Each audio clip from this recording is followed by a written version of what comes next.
नमस्कार दोस्तों, आज की वीडियो में हम लोग विभाज्यता के नियमों पर चर्चा करेंगे। इन नियमों की सहायता से हम लोग ये आसानी से जान सकते हैं कि जो दी गई संख्या है उस संख्या से पूरी तरह भाज्य होगी कि नहीं।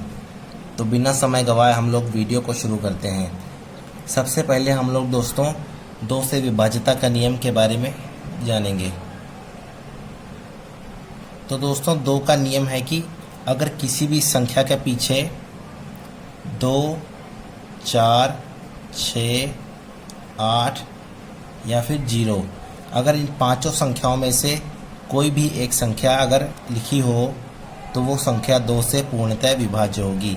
उदाहरण के लिए हम ले सकते हैं जैसे कि 24 में पीछे जो है 2 दिया गया है, तो ये संख्या जो है 2 से पूर्णतः विभाज्य होगी। अगर हम ये संख्या लें, इसके आखिरी में 6 है, यानी कि ये संख्या भी 2 से पूर्णतः विभाज्य होगी। अगर मान लें हमको संख्या ये दी गई है तो इस संख्या में आखिरी में क्या है, 9 है, तो ये संख्या जो है इनमें से कोई संख्या नहीं है, तो ये संख्या जो है 2 से विभाज्य नहीं होगी। अब हम दोस्तों 3 से विभाज्यता का नियम देखेंगे। तो 3 से विभाज्यता का नियम जो है क्या कहता है, ये नियम कहता है कि कोई भी संख्या जो दी गई है वो 3 से पूर्णतः तब विभाज्य होगी जब उस संख्याओं को जो है उस संख्याओं के सभी अंकों का योग जो है 3 से पूरी तरह भाज्य होगा। उदाहरण के लिए हम लेते हैं जैसे कि 69।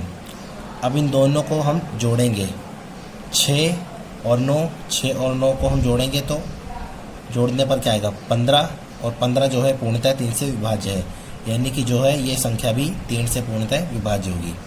अगली संख्या ये है हमारी,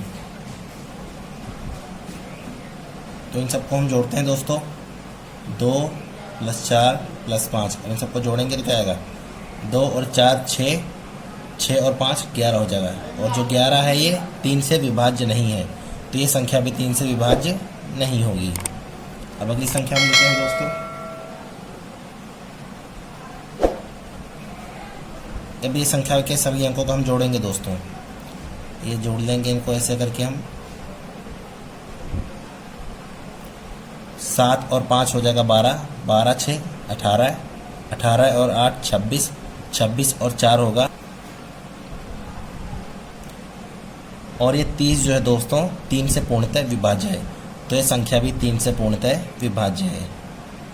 अब हम दोस्तों 4 से विभाज्यता का नियम देखेंगे।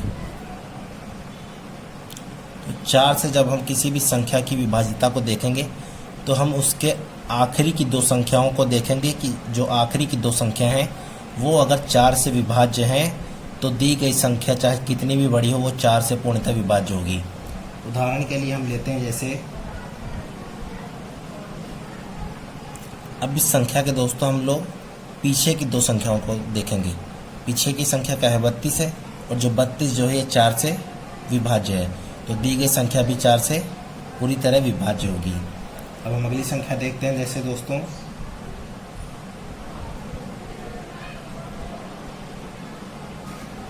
इस संख्या में देखिए दोस्तों, इसमें भी पीछे की 2 संख्या लेंगे तो क्या है, 32 है, और 32 जो है 4 से पूर्णतः विभाज्य है, तो यह संख्या भी 4 से पूर्णतः विभाज्य होगी।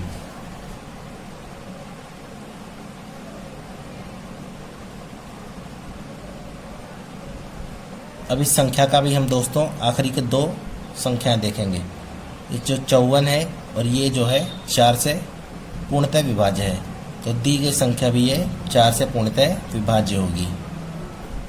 अब हम दोस्तों 5 से विभाज्यता का नियम देखेंगे। तो 5 से कोई भी संख्या तब विभाज्य होगी जब उस संख्या के आखिरी में 0 हो या तो फिर 5 हो। तो उदाहरण के लिए दोस्तों जैसे कि हम 100 ले लेते हैं, 100 में आखिरी में क्या है, ये 0 है, तो दी गई संख्या भी 5 से विभाज्य है। तो मान लेते हैं कोई हमारी दी गई संख्या है, मान लीजिए ये है, तो इस संख्या में आखिरी में क्या है, 5 है, तो ये संख्या भी 5 से पूर्णतः विभाज्य होगी। अब दोस्तों हम लोग देखते हैं 6 से विभाज्यता का नियम।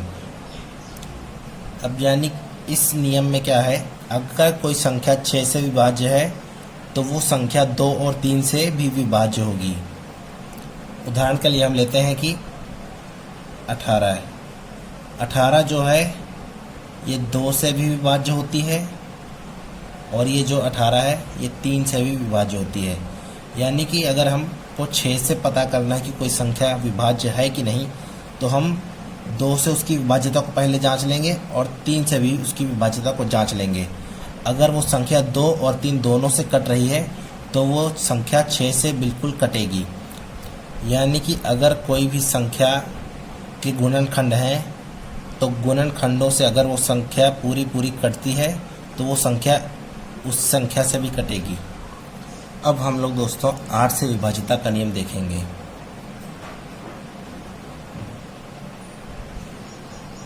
तो इस नियम में दोस्तों हम लोग दी गई संख्या के आखिरी के 3 अंक देखेंगे। अगर आखिरी के 3 अंक जो है 8 से पूर्णतः विभाज्य हैं तो दी गई संख्या भी 8 से पूर्णतः विभाज्य होगी। जिस प्रकार हमने 4 में लास्ट की 2 संख्याएं देखी थी, तो 8 में हम लास्ट की 3 संख्याएं देखेंगे। उदाहरण के लिए हम ले लेते हैं ये संख्या है, तो हम इसके आखिरी 3 संख्याएं देखेंगे। अब हम एक संख्या और देख लेते हैं दोस्तों, जैसे कि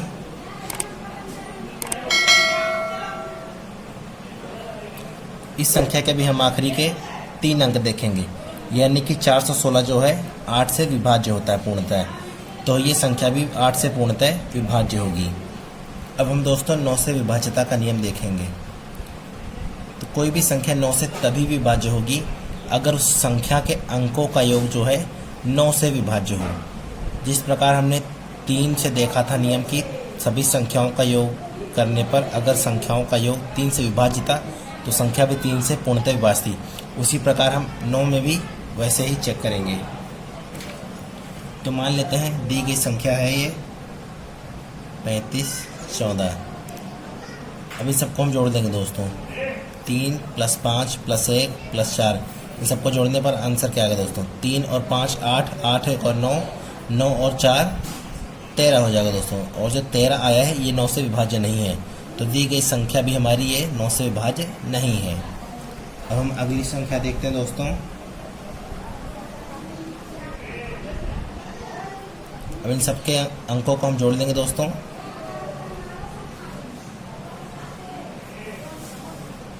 इन सबको जोड़ के हम क्या बनेगा? 7 और 5 12, 12 4 16, 16 6 22, 22 और 2 24, 24 और 3 27, और 27 जो है दोस्तों 9 से पूर्णतः विभाज्य है। तो दी गई संख्या भी हमारी 9 से पूर्णतः विभाज्य होगी। अब उसके बाद दोस्तों 10 का नियम होता है, और 10 का नियम सभी लोग बहुत आसान है, सभी लोग जानते हैं।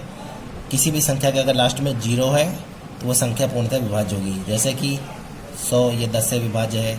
अगर 110 है इसमें भी आखिरी में 0 है, यानी किसी भी संख्या आखिरी में अगर 0 है तो वो संख्या 10 से पूर्णतः विभाज्य होगी। अब हम दोस्तों 7 से विभाज्यता का नियम देखेंगे। तो 7 का नियम है दोस्तों कि दी गई संख्या का जो है आखिरी यानी कि इकाई का अंक छोड़ने पर जो भी संख्या बचेगी उसमें इकाई का जो हम दुगना घटा देंगे, और जो दुगना घटाने पर जो संख्या बचती है अगर वो संख्या 7 से पूर्णतः विभक्त है यानी कि उससे पूरा पूरा विभाज्य है, तो दी गई संख्या भी 7 से पूर्णतः विभाज्य होगी। तो उदाहरण जैसे हम लेते हैं दोस्तों, ये लेते हैं दोस्तों। अब दोस्तों इसमें आखिरी संख्या क्या है? 2 है, तो 2 को हम 2 जो है छोड़ देंगे। तो दोस्तों 2 को छोड़ने पर बची संख्या क्या होगी? ये होगी संख्या। और जो इसमें जो है हम 2 का दुगुना घटाएंगे, यानी कि 2 का दुगुना क्या होगा? 4। अब इसमें से 4 घटाएंगे तो क्या बचेगा? 84। और जो 84 जो है इस 7 से पूर्णतः विभाज्य है, तो दी गई संख्या भी हमारी 7 से पूर्णतः विभाज्य होगी। अब हम एक उदाहरण और लेते हैं दोस्तों, जैसे कि अब इसमें भी दोस्तों हम इकाई का अंक छोड़ेंगे और जो बची हुई संख्या क्या होगी? ये होगी हमारी।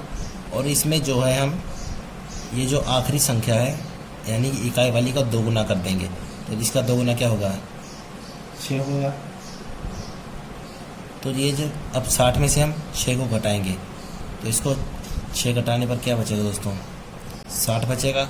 और ये 60 जो है 7 से पूर्णतः विभाज्य नहीं है, तो दी गई संख्या भी हमारी 7 से विभाज्य नहीं होगी। अब दोस्तों अगर ऐसे ही अगर हमको 12 से विभाज्यता का नियम चेक करना हो कि कोई संख्या 12 से कटेगी ही नहीं, तो इसके लिए हम 12 के गुणनखंड, जैसे 11 गुणनखंड क्या होगा, यानी कि अगर संख्या 4 से भी विभाज्य है और 3 से भी विभाज्य है तो संख्या 12 से भी विभाज्य होगी। तो 4 का हम 4 से पता कर लेंगे 4 के नियम से, और 3 का हम 3 के नियम से पता कर लेंगे। तो आशा करता हूँ दोस्तों आप लोगों को ये वीडियो पसंद आया होगा। अगर आप लोगों को ये वीडियो अच्छी लगी हो तो वीडियो को लाइक कर दीजिए, और चैनल पर नए तो चैनल को सब्सक्राइब कर लीजिए, और हाँ अपने दोस्तों के साथ शेयर करना मत भूलिएगा। धन्यवाद।